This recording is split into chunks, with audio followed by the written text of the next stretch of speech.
Greetings, my enthusiastic friend. Our guest for today is a player called Vani572, representing the RU server. As you already know, he's gonna show us his skills on Des Moines.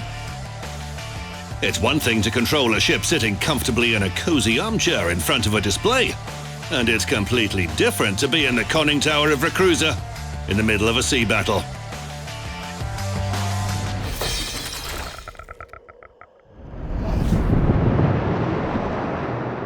For the third day, our international squadron, comprising 12 warships, had been located in the North Sector. Our scout reported that Red Alliance forces were focused specifically on this region. There were 4 straits marked on my tactical map with the letters A, B, C, and D. Our squadron had a definite combat mission: capture and hold these points at any cost.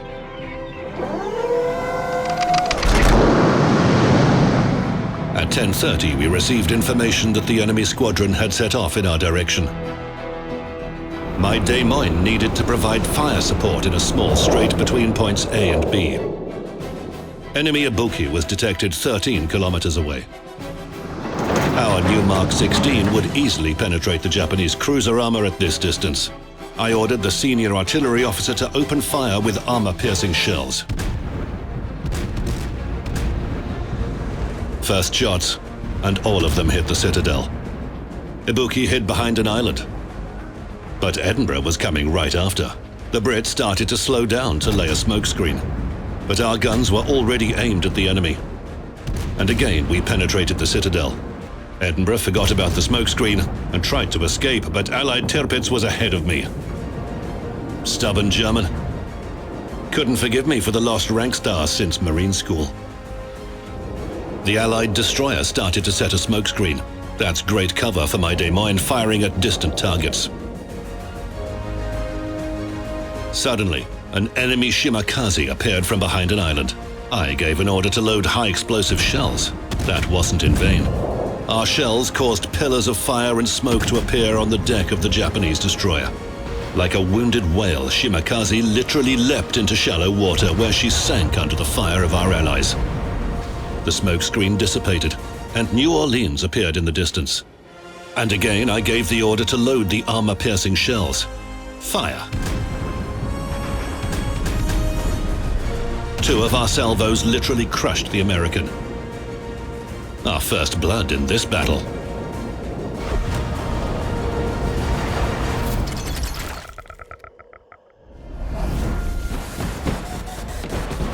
And at that moment, something hit our left side. A deafening noise. And again, somebody was counter-firing at us.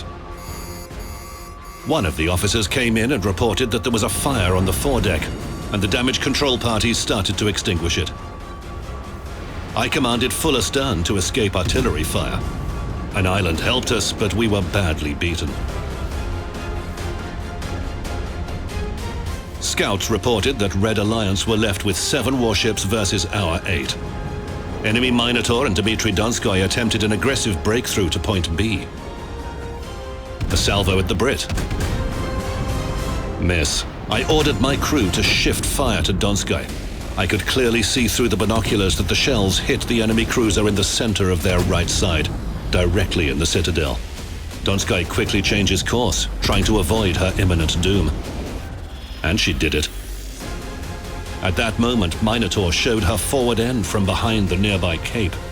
An armor-piercing salvo. The British cruiser fired back. It was the last thing she managed to do. 6 shells hit Minotaur in the citadel at once. A powerful explosion. Apparently, the magazine of the British cruiser detonated. We had to get out from the heavy return fire immediately. Judging by the reports from the other ships, we fully controlled the straits at points A and B. Some enemies retreated. However, the enemy North Carolina that breached the opposite flank was still a threat to the Allies. And again, I ordered my crew to change the type of shells. High explosive shells hit the battleship's silhouette precisely, one by one. I could clearly see, even at such a distance, how several fires embraced the battleship. North Carolina went to the bottom of the sea. Soon we would control the strait at Point D as well. At that moment, Roan was heading right towards me. We fired high explosive shells. The enemy changed her course. I gave the order to load armor-piercing shells and slowed down so it would be harder for Roan to hit us. The burning German hid behind an island. However, the fire did its job. Roan sank, but it wasn't victory yet.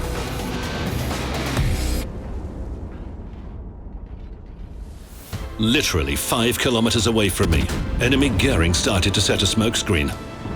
I commanded full ahead and starboard because I knew the torpedoes were already approaching my cruiser. Meanwhile, shells were raining out of the smokescreen. My crew fired at random. Salvo. Another one. Goering destroyed. Then I heard reports about a fire close to the funnel. Donskoy was firing at us, but the torpedoes to starboard were a greater threat. Time stopped.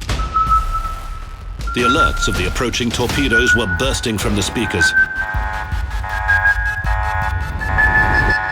The dead silence in the conning tower was interrupted by a flagman's shout. Missed. Red Alliance forces were destroyed. Monarch tried to pass through the strait at Point B, but she didn't make it. My high-explosive shells burnt down the Brit. The North Sector is ours. The combat mission is complete.